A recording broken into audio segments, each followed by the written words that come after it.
Help me reach 1,000 subscribers. Please, like the video and share your thoughts. In the comments, your feedback helps. Make the content better. The Grand Malibu Resort stretched across 3 shimmering miles of coastline, white archways gleaming against the Pacific, palm trees brushing the wind, infinity pools melting into the horizon. It was the kind of place people whispered about, which made our backseat conversation sound almost absurd. "Maya, we booked the cheapest room," Mom, Diane, said, glancing back with her usual fretful smile. "It's lovely, just not oceanfront like ours." "That's considerate," I said, my knees pressed against Noah's duffel bag. "Dad, Paul drove us up the long drive. We did check the ocean view rooms for you, too," he added. $800 a night. Thought you'd rather save." $800, I repeated softly. "At least your regular one's only $300, Mom added. "More realistic for your situation." My situation. At 28, I was still the family's charity case, the daughter who'd chosen art over stability. What they didn't know was that this resort, the one we were driving toward, had cost me $340 million to acquire just 2 years ago. I kept my smile steady. The important thing is, we're all here. 30 years deserves a weekend like this. Noah let out a low whistle at the pools. Lena narrated every stretch of landscaping as we drove. My parents held hands, pleased with their indulgence. Pride and guilt twisted together in my chest. They were tasting a world I had built, believing I was struggling to afford it. Valets in crisp white uniforms opened our doors. I recognized 3 of them by name, pretended I didn't. Inside, the lobby performed exactly as I designed it to, breathtaking but quiet about it. We reached the front desk, where Nina, the manager, looked up and almost placed my face. I gave a small, deliberate shake of my head. Keys clicked. A brief pause. Then the back office door opened, and out stepped Graham Ellery, the general manager I'd personally recruited from the Ritz. Our eyes met. I felt the familiar urge to stay hidden, then let it pass. "Not this time. Miss Rivers," he greeted, voice carrying over the marble. "Welcome back. Shall I prepare the penthouse as usual?" Mom blinked. Dad froze mid-motion, printout in hand. I stepped forward. "Graham, this is my family. We're here for my parents' anniversary." Understanding dawned on his face. "Then we'll treat the Rivers party as our most honored guests," he said smoothly, turning to Nina. "Please move their reservations to the top floor." "That's really not necessary," Mom murmured.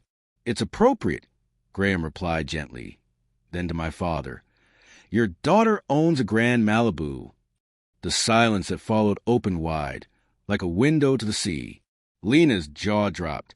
Noah muttered a curse under his breath. I guided everyone toward a sofa. "I should have told you sooner," I said quietly. Dad sank down slowly. "Maya, is this true?"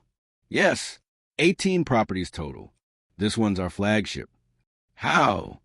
Mom asked, not angry, just stunned. "After college, I started at Marriott. Learned fast. Used my savings and a small loan to buy a struggling inn in Soma. Renovated it. Filled it. Refinanced. Rolled the profit into the next one. 6 years of that. Over and over." I paused. I kept it private because I needed space to decide who I was. Not be your promise me you'll be safe daughter. Noah rubbed his jaw. "You let us split checks all this time." "Because I wanted your love unhooked from money." Lena's eyes shone. "You could have trusted us." "I should have," I said. "I'm sorry." Graham returned with key cards. "Presidential suite for your parents. Oceanfront suites for Lena and Noah. Miss Rivers, the penthouse is prepared." I turned to Mom. "I'll stay wherever you want me."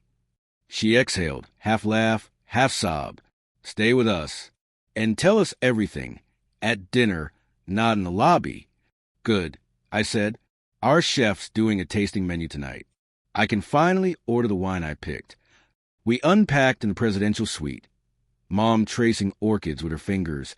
Dad testing the balcony railing. I called the restaurant, confirmed the tasting, and added a note, "Anniversary dinner. No caviar for Mom. Bring the 1998 vintage." By dinner, The room glowed gold with sunset. Each course arrived like a story. Sea urchin custard, grilled abalone, dry-aged ribeye.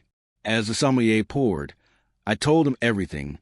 The sleepless nights, the near-bankrupt renovations, the winter I sold my car to cover payroll. Their faces shifted from disbelief to understanding, and then to something warmer. Dad cleared his throat.